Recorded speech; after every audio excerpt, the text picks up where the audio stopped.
मत्स्य अवतार भगवान विष्णु के प्रथम अवतार मछली के रूप में अवतार लेकर भगवान विष्णु ने एक ऋषि को सब प्रकार के जीव जंतु एकत्रित करने के लिए कहा और पृथ्वी जब जल में डूब रही थी तब मत्स्य अवतार में भगवान ने उस ऋषि की नाव की रक्षा की।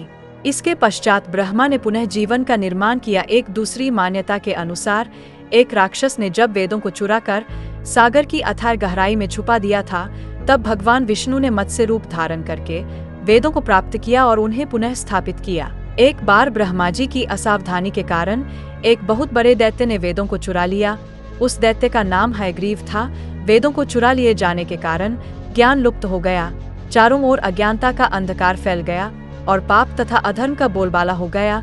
तब भगवान विष्णु ने धर्म की रक्षा के लिए मत्स्य रूप धारण करके हयग्रीव का वध किया और वेदों की रक्षा की।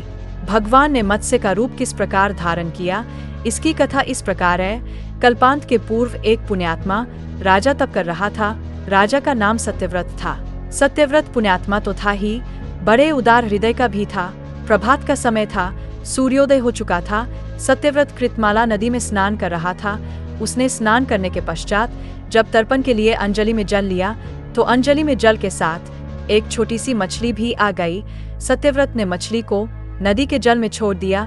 मछली बोली, राजन, जल के बड़े बड़े जीव छोटे छोटे जीवों को मारकर खा जाते हैं। अवश्य कोई बड़ा जीव मुझे भी मारकर खा जाएगा। कृपा करके मेरे प्राणों की रक्षा कीजिए।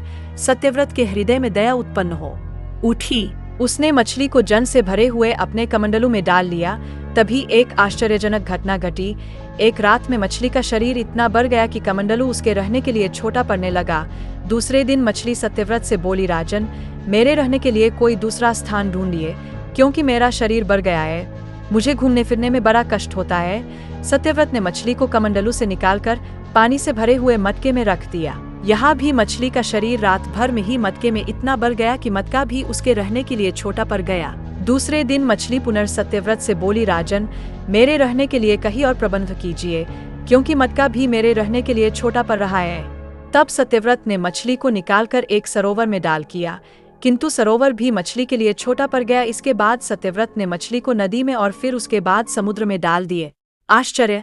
समुद्र में भी मछली का शरीर इतना अधिक बढ़ गया कि मछली के रहने के लिए वह छोटा पड़ गया। आथा मछली पुनः सत्यव्रत से बोली, राजन, यह समुद्र भी मेरे रहने के लिए उपयुक्त नहीं है।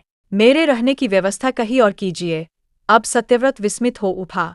उसने आज तक ऐसी मछली कभी नहीं देखी थी।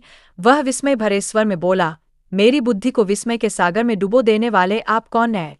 मत्स्य रूपधारी श्रीहरि ने उत्तर दिया, राजन, हयग्रीव नामक दैत्य ने वेदों को चुरा लिया है। जगत में चारों ओर अज्ञान और अधर्म का अंधकार फैला हुआ है। मैंने हयग्रीव को मारने के लिए ही मत्स्य का रूप धारण किया है। आज से 7वें दिन पृथ्वी प्रलय के चक्र में फिर जाएगी। समुद्र उमड़ उठेगा, भयानक वृष्टि होगी, सारी पृथ्वी पानी में डूब जाएगी। जल के अतिरिक्त कहीं कुछ भी दृष्टिगोचर नहीं होगा।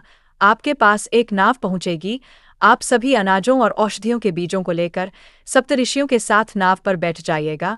मैं उसी समय आपको पुनः दिखाई पड़ूंगा और आपको आत्मतत्व का ज्ञान प्रदान करूंगा। सत्यव्रत उसी दिन से हरि का स्मरण करते हुए प्रलय की प्रतीक्षा करने लगे।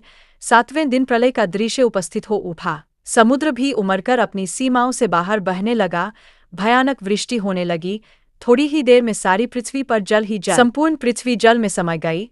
उसी समय एक नाव दिखाई पड़ी। सत्यव्रत सप्तऋषियों के साथ उस नाव पर बैठ गए। उन्होंने नाव के ऊपर संपूर्ण अनाजों और औषधियों के बीज भी भर लिए। नाव प्रलय के सागर में तैरने लगी। प्रलय के उस सागर में उस नाव के अतिरिक्त कहीं भी कुछ भी दिखाई नहीं दे रहा था। अचानक मत्स्य रूपी भगवान प्रलय के सागर में दिखाई पड़े। सत्यव्रत और सप्तऋषि गण मत्स्य रूपी भगवान की प्रार्थना करने लगे। भगवान से आत्मज्ञान पाकर सत्यव्रत का जीवन धन्य हो उठा। वे जीते जी ही जीवन मुक्त हो गए। प्रलय का प्रकोप शांत होने पर मत्स्य रूपी भगवान ने हयग्रीव को मारकर उससे वेद छीन लिए। भगवान ने ब्रह्मा जी को पुनर्वेद दे दिए।